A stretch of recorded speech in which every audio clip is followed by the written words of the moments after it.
दिल्ली में 27 साल बाद बीजेपी ने प्रचंड बहुमत के साथ जबरदस्त वापसी की है। विधानसभा चुनाव में बीजेपी ने दिल्ली की 70 सीटों में से 48 सीटों पर जीत दर्ज की, जबकि आपके खाते में 22 सीटें गईं। वहीं कांग्रेस पिछली बार की तरह शून्य पर ही रही। साल 2024 के चुनाव में कुल 5 मुस्लिम उम्मीदवार जीतकर दिल्ली की विधानसभा पहुंचे थे। इस बार के विधानसभा चुनाव में 4 मुस्लिम उम्मीदवारों ने जीत दर्ज की है और ये सभी आम आदमी पार्टी के उम्मीदवार थे। इस बार के विधानसभा चुनाव में बल्ली मारान से इमरान हुसैन ने फिर जीत दर्ज की। अमानतुल्लाह खान ने तीसरी बार ओखला से जीत दर्ज की। मटिया महल से आले मोहम्मद इकबाल ने जीत दर्ज की। वहीं सीलमपुर से चौधरी जुबैर अहमद जीते हैं। केजरीवाल सरकार में मंत्री रहे इमरान हुसैन ने एक बार फिर बल्ली मारान सीट से जीत दर्ज की है। जीत के बाद उन्होंने क्या कहा, सुनिए।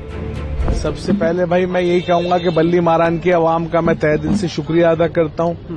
ये जीत बल्ली मारान की आवाम की जीत है, एक एक बुजुर्ग की, नौजवान साथी की, एक एक बहन की, एक एक बच्चे की। और अगर सारी जिंदगी भी मैं उनकी खिदमत करूंगा तो उनका एहसान नहीं उतार सकता। दिल्ली के फैसले को लेकर क्या कहेंगे, जो जनता का फैसला आया है, आम आदमी पार्टी को पोजीशन में बिठाया? देखिए, दिल्ली की जनता का जो फैसला है वो सर माथे पर। दिल्ली की ओखला सीट पर भी इस बार दिलचस्प मुकाबला देखने को मिला। यहां आपके अमानतुल्लाह खान जीत गए, लेकिन बीजेपी उम्मीदवार मनीष चौधरी यहां उन्हें कड़ी टक्कर देते दिखे। देखिए, मैं आए थे, हम लोग तो दुख था, हमें अफसोस है कि हम जीतने के बावजूद भी आज वो खुशी नहीं है, क्योंकि हमारे नेता और सरकार आज नहीं रही, तो उसी के लिए मैं तो आया था। परिणाम में आप AIM और कांग्रेस पार्टी की भूमिका को कैसे देखते हैं? हाँ, बीजेपी को फायदा हुआ है उससे। कांग्रेस का मकसद आम आदमी पार्टी को हराना और MIM का मकसद भी आम आदमी पार्टी को हराना था। जीतना कहीं से नहीं था और उन्होंने नुकसान किया और आम आदमी पार्टी आज हारी है, तो इसमें इनका भी कहीं ना कहीं बहुत बड़ा रोल है। आने वाले समय में कांग्रेस के साथ कोई भूमिका आप देखते हैं इंडिया ब्लॉक के सर? हाँ, वो तो वक्त बताएगा क्या है। अभी तो हमें अपोजिशन में बैठे हैं, तो हम वो देखेंगे। कल प्रधानमंत्री ने जो बातें की थी, रिपोर्ट टेबल करेंगे, आम आदमी पार्टी के भविष्य पे उसका असर पड़ेगा? देखिए, मेरा कहना यह है कि हमने जो काम किए, अब बीजेपी जीत कर आई है, प्रधानमंत्री जी को भी चाहिए कि जो पॉजिटिव अप्रोच के साथ काम करें, लोगों के लिए काम करें। हमने जो काम किया उसको कंटिन्यू रखें और हमसे बेहतर करके दिखाएं वो, और सब कम्युनिटी के लिए काम करें, हर तबके के लिए काम करें, चाहे वो दलित हो, चाहे वो मुस्लिम हो, चाहे वो सिख हो, चाहे ईसाई हो, चाहे हिंदू भाई हो। आप हर सेक्टर के लिए काम करो, तभी तो लोग आपको अच्छा कहेंगे। अगर आप पिक एंड चूज वही शुरू करोगे तो उससे अच्छा तो होगा नहीं। आपने कहा मजबूत पार्टी को सपोर्ट करें, इंडिया ब्लॉक की मजबूत पार्टी? बिल्कुल, इंडिया ब्लॉक की मजबूत पार्टी, इंडिया गठबंधन के तमाम लोगों ने ये कहा था कि जो इंडिया गठबंधन में मजबूत है आप उसको सपोर्ट करो। हम मजबूत थे, दिखा भी। कांग्रेस कहाँ खड़ी थी? कांग्रेस कहाँ खड़ी है अभी भी? आप देखिए, हमारा 2% का इनसे वो हुआ है। अगर बीजेपी कांग्रेस की तो ताकत लगी हुई थी पूरी इस बात पे कि हमें किस तरह हराए। वहीं इस बार मुस्तफाबाद सीट आपके हाथ से निकल गई। पिछली बार यहां से आपके हाजी यूनुस विधायक बने थे, लेकिन इस बार मुस्तफाबाद में मुस्लिम वोटों के बंटने की वजह से आपका मामला गड़बड़ा गया और यहां बीजेपी उम्मीदवार मोहन सिंह बिष्ट जीतने में कामयाब रहे। अब जीतने के बाद मोहन सिंह बिष्ट मुस्तफाबाद का नाम बदलने की बात कह रहे हैं। 27 साल बाद बीजेपी ने सत्ता में दिल्ली के अंदर वापसी की है। 27 साल का लंबा वनवास बीजेपी का खत्म हुआ है। 48 विधायक बीजेपी के दिल्ली में चुन के आए हैं। जो हॉट सीट रही थी मुस्तफाबाद, जहां पर बहुत ज्यादा जो है वो देखने को मिला था किस तरीके से जो वोटिंग परसेंट है वो 70% तक चला गया था। सबसे ज्यादा वोटिंग इसी सीट पे हुई थी और यहां लग रहा था, ये कयास लगाए जा रहे थे कि वोटों का जो ध्रुवीकरण है वो AIM के कारण होगा और वही देखने को मिला। और बीजेपी के मोहन सिंह बिष्ट एक लंबे मार्जिन से यहां से चुनाव जीते हैं। सर, आप चुनाव जीते हैं, चुनाव जीत गए, 48 विधायक आपके आगे। बात आती है एजेंडे की, काम की। आगे का रोड मैप आप लोगों ने क्या रखा है, एजेंडा क्या रखा है? निश्चित रूप से 10 वर्षों के अंदर दिल्ली की जो ये बदहाली हुई है, बदहाली से लोगों को हम राहत दिलाने का काम करेंगे और जो भी पीछे की भी योजनाएं हैं उनको हम कोई रोकेंगे नहीं, उनको हम चालू करके रखेंगे। अच्छा, ये भी बात चल रही थी सर कि मुस्तफाबाद का नाम बदला जाएगा और भी जगह है जहां पर इस तरीके से जो ज्यादा कम्युनिटी है वहां पे नाम रखा जाएगा, नाम चेंज करेंगे। अभी क्या इस पे भी अडिग हैं या इसको भी करेंगे आगे? ना, निश्चित रूप से करेंगे। विधानसभा का जब सत्र चलेगा, सत्र के अंदर इस मामले को उठाया जाएगा और चुनाव आयोग हो या कहीं और जगह हो, हम पनिशमेंट के बाद इसका काम, इस नाम बदलने का काम हम जरूर करेंगे।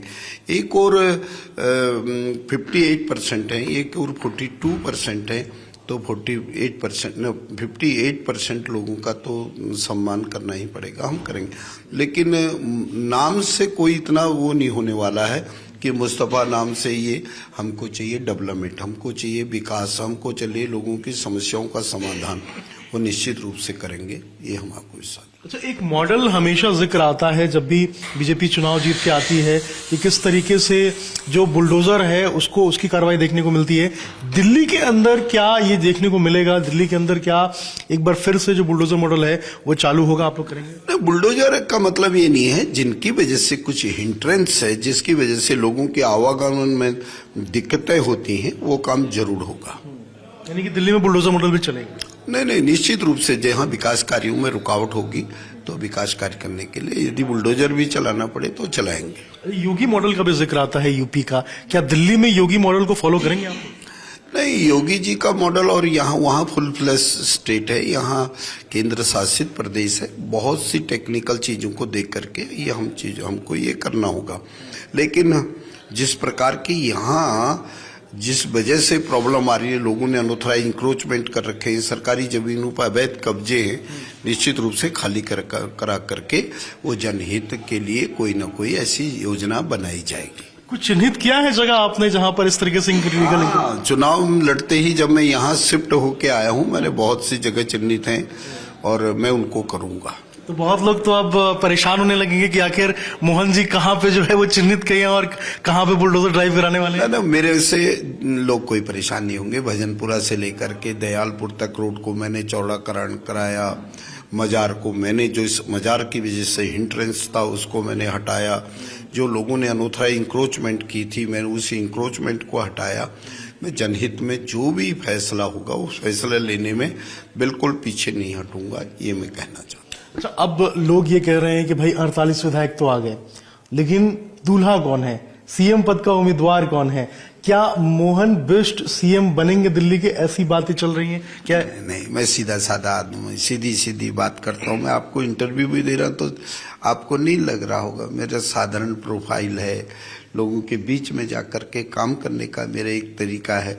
जो व्यक्ति 7:30 बजे अपने घर से निकल करके कार में बैठ जाता हो, एरिया में जाके हर चौक पे जाकर के जनता के लिए समस्याओं के समाधान का उपाय सोचता हो, नालियां साफ कराता हो, सड़कों के अंदर गड्ढे हैं तो उन गड्ढों को तुरंत भरने का काम कराता हो, जो चीजें हैं जैसे बिजली के कहीं बल्ब खराब हो गए, बल्बों को तुरंत बदलना हो, ये मैं तो सीधा साधा एक आदमी लोगों की बात को जानता हूँ।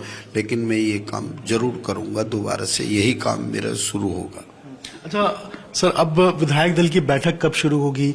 आखिर कब जो है मुख्यमंत्री का जो फैसला है वो लिया जाएगा? पार्टी आलाकमान से कुछ आप लोगों को आया है? नहीं, अभी कुछ नहीं, पार्टी हाईकमान से अभी तक कोई नहीं, आलाकमान ने कुछ ऐसी बातें नहीं की। लेकिन लगातार ऐसी बातें तो राम दुआ सलाम तो होती हैं, हर किसी से होती है, हम भी बात करते हैं, उधर से भी बात आता है। लेकिन 14 के बाद जो भी प्रोसेस होगी 14 तारीख के बाद से होगी। आप कह रहे हैं विकास करेंगे, आप कह रहे हैं इंक्रोचमेंट हटाएंगे, विपक्ष कह रहा है कि भाई ये आए हैं विधायक जीत के और इतने सारे लोग आए हैं और अब से जो है एजेंडा इन्होंने क्रिएट करना शुरू कर दिया, डेवलपमेंट तो है नहीं, डेवलपमेंट करेंगे नहीं। निश्चित रूप से डेवलपमेंट से तो हम जीत के आए हैं, आप 6-7 बार कैसे जीत जाओगे? यदि छठी बार मैं जीत के आया हूं तो कुछ न कुछ तो किया है।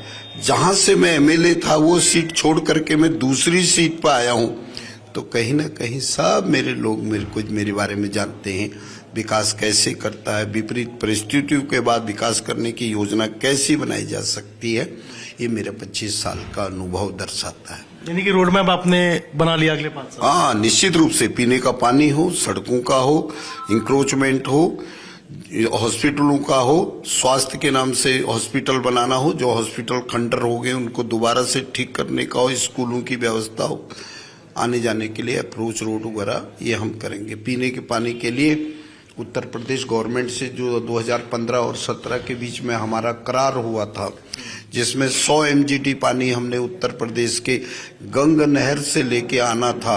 केजरीवाल साहब की सरकार ने उसमें कोई काम नहीं करा, यहाँ तक कि जल बोर्ड को घाटे में डाल दिया।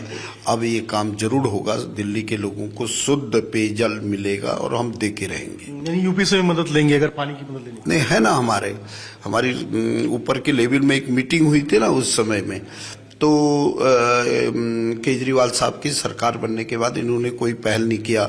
यमुना का मामला बहुत टिपिकल्ट है। यमुना के अंदर ETP प्लांट्स हम जरूर लगाएंगे। यमुना के अंदर यदि पार्टी में अभी जैसे ही मीटिंग होगी तो वहाँ पे यमुना के अंदर गंदा पानी न गिरे, वहाँ से एक पेरिफेरल इस प्रकार की एक नाला टाइप में बनाएंगे, पक्का नाला, जिससे कि सारे गंदे नालों के पानी उस नाले में गिरे और फिर ट्रीट होकर यमुना में जाए। मेरी यमुना मैया का पानी शुद्ध हो, ये काम हम करेंगे। बिल्कुल, तो 5 साल का एजेंडा बिल्कुल फिक्स है और बीजेपी की जो विधायक दल की बैठक है ये 14 तारीख के बाद होगी। उसके बाद सीएम पद का जो चेहरा है वो साफ हो पाएगा कि आखिर कौन बनेगा। लेकिन कहते हैं बीजेपी अनिश्चितताओं की पार्टी है, कब क्या हो जाए ये पता नहीं होता, कब कौन सीएम बन जाए ये पता नहीं होता है। मुस्तफाबाद हॉट सीट थी, अच्छे मार्जिन से मोहन बिष्ट जीत के आए हैं और उन्होंने एजेंडा सेट कर दिया है कि अतिक्रमण के ऊपर कार्रवाई होगी, इसके साथ डेवलपमेंट मुस्तफाबाद का किया जाएगा। मुस्तफाबाद सीट इस बार आम आदमी पार्टी के हाथ से चली गई। यहां आप उम्मीदवार अदील अहमद दूसरे नंबर पर रहे। AIMIM कांग्रेस में वोट बंटने की वजह से यहां आपको हार का सामना करना पड़ा।